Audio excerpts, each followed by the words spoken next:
Fala galera, beleza? Estamos iniciando hoje um assunto, né, que é a matéria sobre conjuntos. Então vai ser uma série de vídeos aí que vai poder tentar dar uma clareada nesse assunto para você. Valeu, galera? Então olha só, se está chegando aqui agora pela primeira vez, se é o primeiro vídeo que você assistiu, já te convido a se inscrever no canal, né, ativar o sininho, descer o like aí, beleza? Porque várias novidades e coisas boas vão surgir ao longo do tempo aí, você não pode ficar de fora. Valeu, galera? Então olha só, conjuntos. Essa aula aqui vai ser uma aula um pouco extensa porque são muitas propriedades, né? Então a gente vai abordar uma a uma aqui e tentar ser o mais claro possível. Então olha só, conjunto. Chamamos de conjunto, beleza? Então, deixa eu só trocar de cor aqui. Vou pegar uma corzinha aqui. Vou pegar essa aqui. Então olha só, chamamos de conjunto o agrupamento de elementos que têm a mesma característica. Então, todo tipo de elemento, né, de situação onde tem elementos que têm as mesmas características, isso é um conjunto. Beleza? Então, olha só, na teoria sobre conjuntos, existem três conceitos primitivos. Beleza? O conjunto, o elemento e a relação de pertinência. Então, vamos grifar isso aqui. Então, os conceitos primitivos são, vamos abrir uma chavezinha aqui, pegar uma outra cor, tá? Os conceitos primitivos são o próprio conjunto, o elemento, beleza? E a relação de pertinência. A gente já vai aprender o que é isso. Beleza? Exemplo. Né? Vamos pegar esse exemplo aqui, por exemplo, o exemplo A. O exemplo 1 foi dado para a gente um conjunto A que tem os elementos 1, 2, 3, 4, A, B e C. Beleza? Esse tipo de representação aqui é chamada de representação por chave. Tá? Então, sempre quando você vê um conjunto sendo representado dessa maneira, ele é representado chamado de chave. Beleza? Agora, olha só. Primeira coisa que a gente pode abordar aqui sobre esse conjunto. A primeira coisa é saber que ele possui 7 elementos. Né? 1, 2, 3, 4, A, B e C. Somando tudo aqui, né? Contando essa quantidade, 7 elementos. A segunda característica sobre os conjuntos é que utiliza-se, presta atenção, letras maiúsculas para nomeá-los.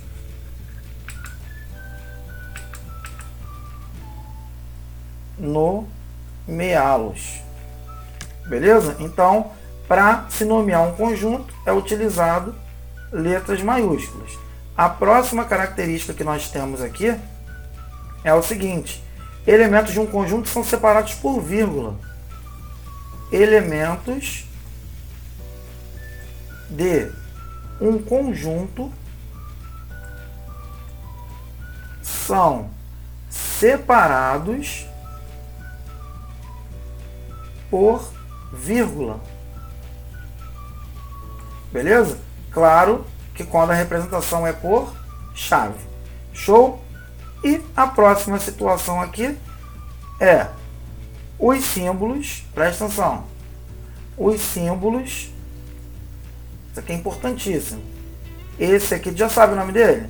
Esse e esse aqui, que eu vou falar o nome daqui a pouco, são utilizados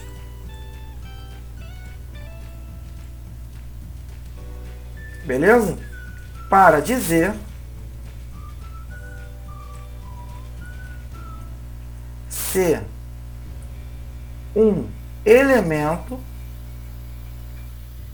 pertence ou não a um conjunto. Então, definimos aqui algumas situações. Que esse conjunto aqui tem 7 elementos beleza? Que a gente utiliza a vírgula para separar esses elementos dentro desse conjunto, beleza? A próxima situação, utiliza-se letras maiúsculas para definir o nome do conjunto e os símbolos de pertence, esse símbolo aqui é chamado de pertence, e esse aqui de não pertence é utilizado justamente para isso, para dizer se um elemento pertence ou não a um conjunto. Vou colocar aqui de amarelo, para a gente poder saber. Esse aqui significa pertence e esse aqui não pertence. Tranquilo, galera? Então, por enquanto, né, a gente está só definindo algumas situações. Vamos colocar uma barrinha aqui para a gente poder continuar. Beleza. Agora, olha só. Continuando esse assunto, né, isso aqui foi baseado num tipo de exposição, que é a exposição do método de chave. Agora, nós temos uma outra representação, que é a forma por diagrama. Beleza? Então, representar por diagrama é você representar esse conjunto que foi dado aqui, por exemplo, A, 1, 2, 3, 4, A, B, C, e você representar esse conjunto através de um diagrama. Seria isso aqui, por exemplo. Então, o nome desse conjunto aqui, que é o conjunto A, tem quais elementos? 1, 2, 3, 4, A, B, C. Então, aqui no por diagrama não precisa de vírgula, não precisa nada. É só colocar os elementos soltos ali dentro. Beleza?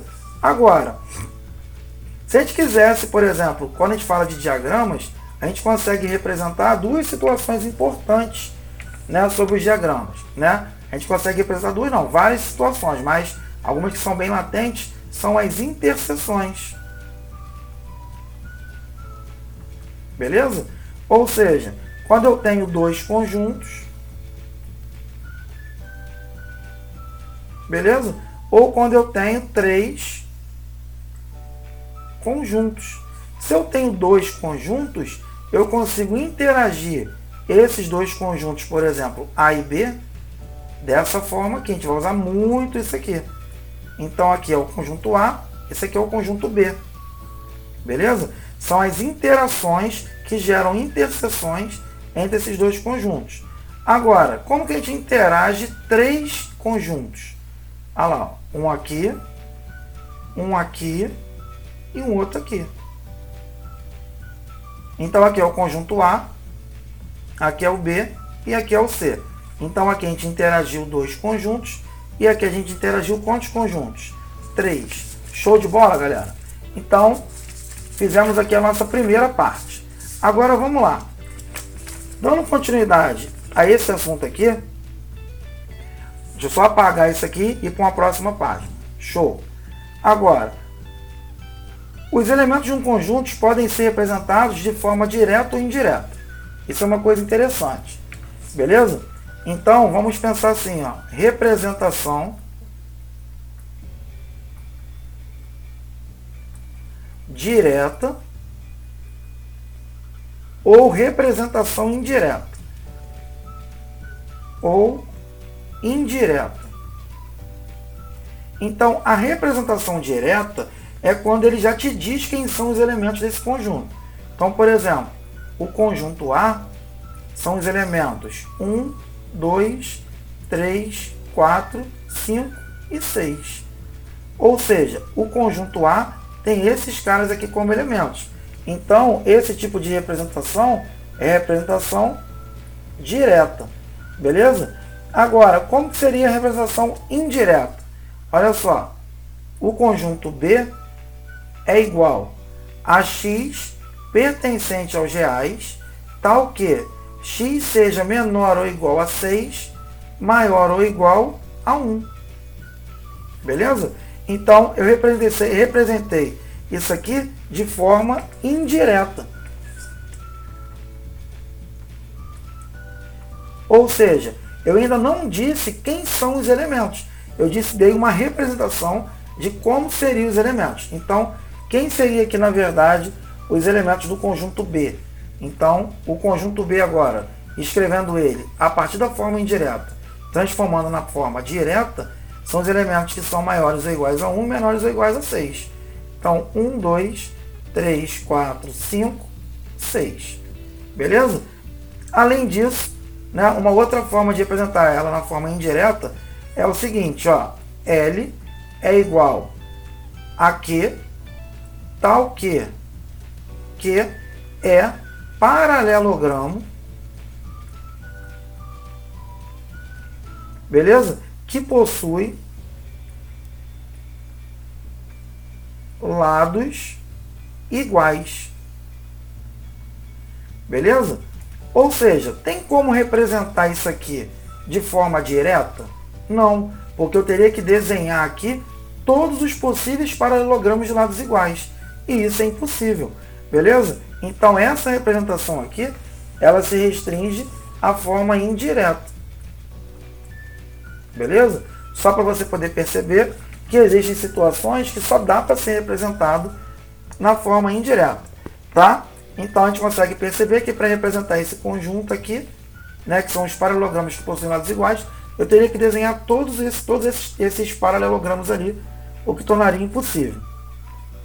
Agora, continuando aqui, vamos falar da situação que existem os conjuntos que são arquetipos, clássicos de conjuntos. Quais são os tipos clássicos de conjuntos? O vazio, beleza? O unitário e o conjunto universo. Então, são os três tipos de conjuntos que mais aparecem aí para as situações de conjunto. O que seria o conjunto vazio? Né? O conjunto vazio é o conjunto que não possui elementos. E como que ele é representado? Ele é representado ou assim, que é um zerinho com um tracinho aqui, ou assim, ó, as chaves sem nada dentro. Isso aqui, ó, não pode. Ó. Isso aqui não é um conjunto vazio, tá? Só para você poder ficar sabendo. Agora, como que se representa aqui, por exemplo, né, o conjunto unitário? O que seria o conjunto unitário? É o conjunto que possui um único elemento. Beleza? Se eu te pergunto assim, ó, dias da semana, o conjunto dos dias da semana que começam com a letra T. Ou seja, o único dia da semana que começa com a letra T é terça-feira. Então, esse conjunto é um conjunto unitário. Né? O que seria o conjunto vazio, por exemplo? O conjunto dos dias da semana que começam com a letra K. Existe algum dia da semana que comece com a letra K? Não. Então, por esse motivo, o conjunto ele é vazio. Agora, o que é o conjunto universo? É tudão. Beleza? Então, tudo que pode ser englobado dentro de um tipo de sistema de situações, isso é um conjunto universo. Então, o universo é o tipo de conjunto que abraça os outros conjuntos. Tranquilo, galera? Então, beleza. Então, já terminamos aqui mais uma parte dessa aula. Vou apagar aqui e seguir para a continuação dela. Então, vamos pegar aqui uma canetinha aqui. E agora a gente vai falar de subconjuntos. Que é uma coisa também importantíssima. Subconjuntos. O que seriam os subconjuntos? Presta atenção. Subconjuntos, vou definir aqui para vocês, são todos os conjuntos formados a partir dos elementos de um conjunto. Beleza? Exemplo. Né? Primeiro vamos aqui definir algumas propriedades. Né? Então, a primeira propriedade que a gente tem sobre esse cara aqui é que o vazio, o conjunto vazio, é subconjunto de qualquer conjunto. Beleza? A outra coisa que a gente pode fazer é que a segunda propriedade é que um conjunto é subconjunto dele mesmo. Beleza? Agora, isso aqui, essas duas propriedades, nos garante o seguinte: dado um conjunto qualquer, quantos subconjuntos no mínimo esse conjunto tem? 2, que é o conjunto vazio e o próprio conjunto, né? Porque o próprio conjunto é subconjunto dele mesmo. Tá? Daqui a pouco eu vou dar um exemplo sobre isso. E a próxima propriedade é que a quantidade de subconjuntos que podem ser formados por um conjunto de n elementos é 2 elevado a n. Já vou explicar isso também. Então, por exemplo, vamos pegar esse exemplo aqui. Vou trocar de cor aqui. Vou pegar esse aqui. Vamos supor que eu te dei o conjunto A formado pelos elementos 1, 2 e 3. Então, se eu te perguntar quantos subconjuntos podem ser formados aqui, a primeira coisa que eu tenho como característica é que o primeiro subconjunto que pode ser formado é o conjunto vazio. E o segundo subconjunto que pode ser formado é o próprio conjunto A. 1, 2, 3. Beleza? Mas isso aqui são as propriedades, as duas primeiras propriedades. Qualquer tipo de conjunto sempre tem o vazio como subconjunto e o próprio conjunto. Agora, e se eu te perguntasse assim, quantos subconjuntos podem ser formados pelos elementos do conjunto A? Então, esse cara aqui, que é o conjunto A, quantos elementos ele tem? Ele possui 3 elementos. Então, a quantidade de subconjuntos não é igual a 2 elevado a n? Então, nesse caso aqui, o n vale quanto? 3. Então, aqui a gente vai ter que o total de subconjuntos vai ser o quê? 2 elevado a 3, que é igual a quanto? 8. Agora eu vou te mostrar aqui quem são esses subconjuntos. Então, dado esses caras aqui, o primeiro tipo de subconjunto que eu posso formar é o conjunto vazio, que é essa propriedade aqui. Ou seja, é o conjunto que não tem nenhum elemento. Agora, conjuntos que tenham um elemento. Eu tenho esse conjunto 1 aqui, eu tenho o conjunto que tem o elemento 2 e eu tenho o conjunto que tem o elemento 3. Agora eu vou partir para o conjunto que tem os 2 elementos. Então aqui eu tenho 1, 2, ou eu posso ter 1, 3, ou eu posso ter 2, 3. Beleza? E por último, os subconjuntos que possuem 3 elementos, que é o próprio conjunto A, que é 1, 2, 3. Se eu for analisar aqui, quantos elementos deu? 1, 2, 3, 4, 5, 6, 7, 8, que foi exatamente essa quantidade aqui. Ó. Beleza? Então, a quantidade de subconjuntos que podem ser formados por um conjunto de n elementos é 2 elevado a n. Então, vou dar um outro exemplo aqui, nesse pedacinho aqui. Se eu te dou um conjunto B, que ele tem como elementos 1, 2, 3, 7, 9, 5 e 4. Quantos subconjuntos podem ser formados aqui? Eu não tenho 1, 2, 3, 4, 5, 6, 7 elementos? Então, a quantidade de subconjuntos vai ser 2 elevado a 7. Então, 2 elevado a 7, 128 subconjuntos. Beleza? E nesse conjunto aqui, o que eu posso garantir?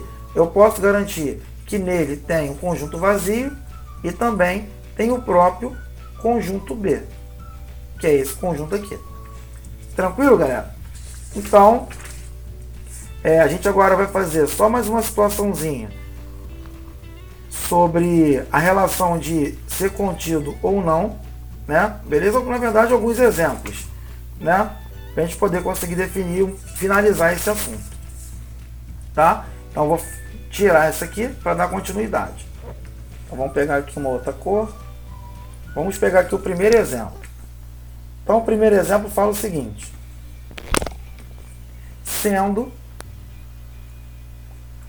A, presta atenção, igual a 1, 2, 3 e 4, beleza? Determine a quantidade de subconjuntos. Já fizemos, né? Determine a quantidade de subconjuntos. Beleza? Então a gente verifica que nós temos 4 elementos aqui. Então a resposta é 2 elevado a 4, que vai dar 16 subconjuntos. Molezinha. E a próxima, vamos entender agora, para a gente poder finalizar, a relação de contido e contém. Então olha só, contido versus contém. Beleza? Então eu tenho esses símbolos aqui, ó. Eu tenho um símbolo desse e eu tenho aqui um símbolo desse. Tenho também um símbolo desse aqui e tenho um símbolo desse aqui. A parte mais difícil desse assunto é definir qual desses aqui é o contido e qual desses aqui é o contém. Beleza? A dica que eu te dou é o seguinte: eu tenho esses dois símbolos aqui para diferenciar qual é o contido e qual é o contém. O macete é você fechar eles assim, ó. Qual deles ficou parecendo com D? Esse aqui. E quem é que tem D? A palavra contido. Então, esse símbolo aqui é o contido. Logo, esse símbolo aqui é o contém. Agora, ambos podem ser usados no mesmo problema, tá? Uma coisa importante. Lá atrás, os símbolos de pertence e não pertence estavam relacionados a elemento em relação a conjuntos. Agora, o contido, o não contido, contém e o não contém, eles estão relacionados a quem? A relação de conjunto com conjunto, tá? Então vamos pegar esse exemplo aqui, ó. Sendo A igual a 1, 2, 3 e 4, B igual a 1, 2 e C igual a 1 e 3. Beleza? Vamos verificar o seguinte, vamos diferenciar isso aqui. B, esse símbolo aqui, A. Então a gente verifica que se eu traçar aqui vira um D, então B está contido em A? Essa aqui é a pergunta, né? Depois vamos perguntar: A contém B? É a segunda pergunta. A terceira: C está contido em A? E a próxima: A contém C? Então, essas perguntas que a gente vai agora procurar saber. Quando a gente fala que se alguma coisa está contida em outra, quer dizer que ela completamente está dentro da outra. E quando a gente fala assim, ó, quando alguma coisa contém uma outra coisa, quer dizer que ela recebe a outra por inteiro, tá? Então, por exemplo, ó, se eu tenho esse conjuntozinho aqui, ó, que é o conjunto A, por exemplo, e esse aqui maior, que é o conjunto B, eu posso dizer que B contém A. Ou seja, o A está dentro de B, então B contém A. Assim como A está contido em quem? Em B, porque o A está dentro do B. Então aqui, quando eu olho isso aqui, B está contido em A, eu tenho que olhar. O conjunto B, né, 1 e 2, ele está contido em A? Está. Então essa aqui, ok. Né? Então B está contido em A. Agora a próxima. A contém B. Então, esse cara aqui contém o B? Contém, olha lá. Esse cara aqui, ó, consegue pegar todo o B. Então, aqui também, ok. Agora a próxima. C está contido, ó, se traçar aqui, ó, virou um D, tá vendo? C está contido em A? C está contido em A? Tá, ó. 1, 3, 1, 3. Então aqui, ok. Como que a gente lê esse aqui? A contém C? A contém 1 e 3? Contém. Então também, ok. Valeu, galera. Então, espero que vocês tenham gostado do vídeo. Foi um vídeo extenso, mas infelizmente teve que ser assim mesmo, né? Porque a gente não consegue falar disso amarradamente, separadamente. Tem que ser uma coisa mais fechadinha para o entendimento ser melhor. Valeu, um grande abraço do professor Wagner e até o próximo vídeo.